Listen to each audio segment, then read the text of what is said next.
अस्सलाम वालेकुम एवरीवन, आप देख रहे हैं मेरा channel cook with doctor Sonia. मैं शेयर कर रही हूँ बहुत ही इजी सैलेड की रेसिपी। सबसे पहले ड्रेसिंग रेडी कर लेते हैं। उसके लिए 200 ml वाला 1 पाव का जो क्रीम का पैक होता है वो मैंने हाफ ऐड किया है। आप कोई भी ब्रांड यूज कर सकते हैं। मेयोनीज की क्वांटिटी मैं क्रीम के इक्वल ऐड कर रही हूँ।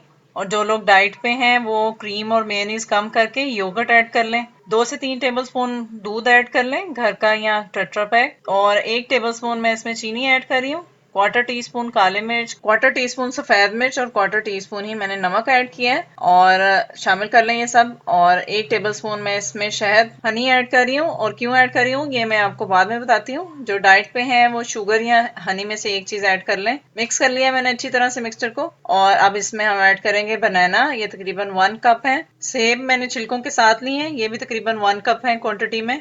और बंद गोभी है, ये 3/4 कप है। अंडा मैंने 1 अदद लिया है। बॉयल मटर, आलू और गाजर है, ये मैंने एक साथ बॉयल कर लिए थे। 1.5 कप है। और शहद डालने की वजह यही है कि मैंने सब्जियों का इस्तेमाल ज्यादा किया है। शहद डालने से बड़ा अच्छा सा टेस्ट आ जाता है। मेवे हैं 2 से 3 टेबलस्पून ऐड किए हैं। बॉयल मैक्रोनीज हाफ 1 कप है। ऐड करके अच्छी तरह से मिक्स कर लें। और सर्व करने से पहले आपने इसको चिल जरूर करना है, उससे डबल टेस्ट हो जाएगा। और रेसिपी अच्छी लगे तो लाइक शेयर और कमेंट कर दें। Thanks for watching.